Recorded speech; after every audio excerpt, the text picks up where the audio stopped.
What's up, wavers? Welcome to PhD and Waves. In today's video, I'm going to go over how to get a 360 wave beehive crown. I personally took my crown from having a line in it with a lot of forks. It was super messed up into a perfect circle for my 360 wave crown area. And today I'm going to go over the methods that I used in order to transform my crown area. All right, so the first thing you want to know about the 360 wave crown is, where do you want your crown? You could either put it where your natural swirl is. Your crown area has a natural swirl, or you could put it anywhere you think looks best on your 360 wave pattern. Most people have their crown located where the top of their head meets the back of their head, right in the middle. Right there. So you could put your crown there, or you could just place it where your natural crown is, or wherever you think looks best for your head shape and size. Also, if you have two crowns, just focus on wherever you want your crown to be, either one of the two crowns or wherever you think your crown would look best. Before I get into the method, the next thing that you want to focus on is wolfing. The reason you want to wolf out your crown is because you want as much curls as possible in your 360 wave crown. You want enough curls in order to form the circle. If your hair is on the shorter side, you're not really going to have a lot of curls to work with. So you do want to focus on wolfing. And the second reason you want to wolf is because you get maximum control of your curls and your hair, so you can fully train and develop your crown area. When your hair is shorter, like I said, you don't really have a lot of curls and you don't really have full control of your curls either. So I recommend wolfing out your crown just so you could fully train it. The next thing you want to focus on is crown isolation and also precise angles, which I'm going to show you guys in a little while.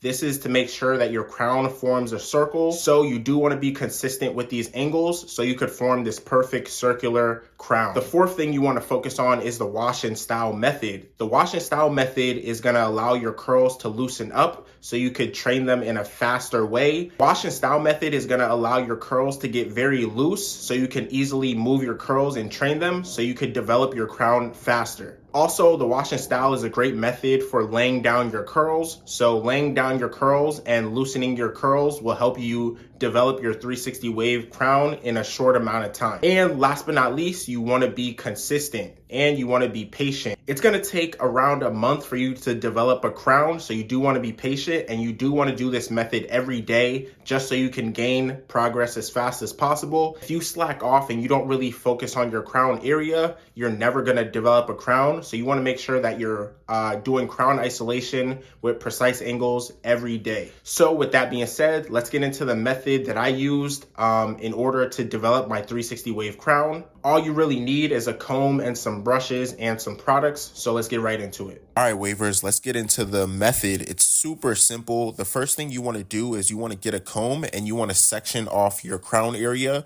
with a comb.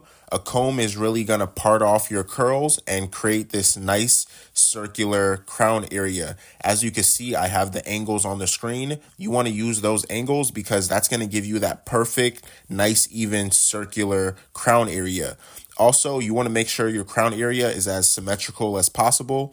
You want to make sure everything is nice and even. So just use the comb to part out any areas just to make it as even as possible. If you can't comb yet, that's completely fine. You could use a medium brush to part out your hair if your hair is a little bit shorter, but I do recommend wolfing because you just get so much more control over your crown area and you have a lot more curls at your disposal so you could have that nice defined crown area.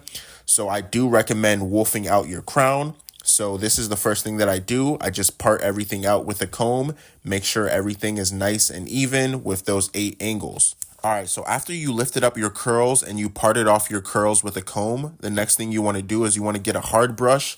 A hard brush is really going to force your curls into place and it's really going to move your crown area into place. So same angles, it's just using a hard brush and you're basically just isolating your crown, making sure all your curls are in a circular, formation.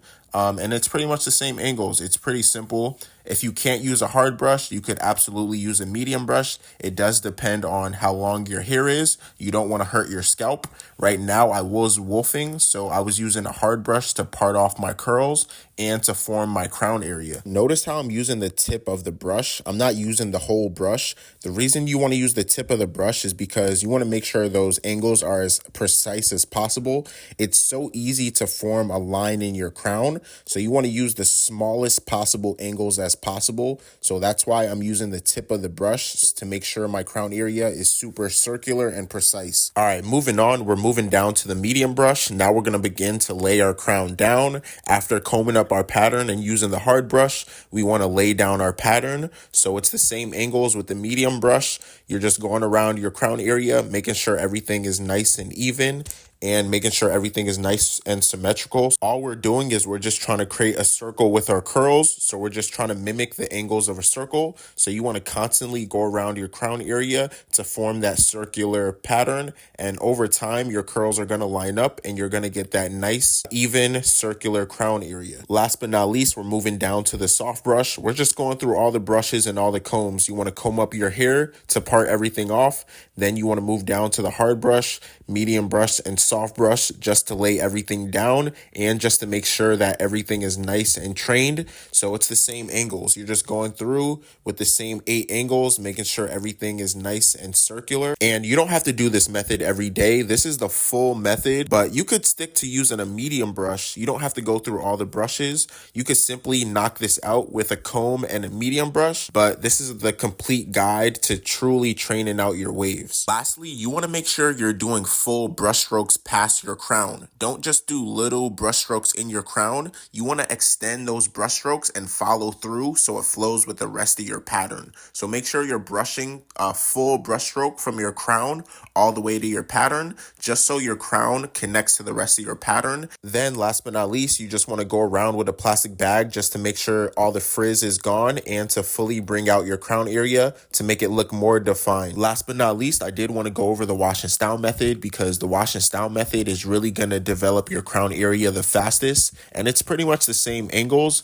You're just brushing with lather, and you want to make sure you're using as much lather as possible because the lather is going to keep your curls in place. Pretty much the same angles, and you're just doing the wash and style method and isolating your crown area. Also, before you put on the durag, you want to smooth down your crown area. Make sure it's nice and laid before you put on the durag. This is to ensure that your crown area is in place and nice and flat. And that's pretty much the method. Put on the durag, rinse it out, and that's how you get a 360 wave beehive crown.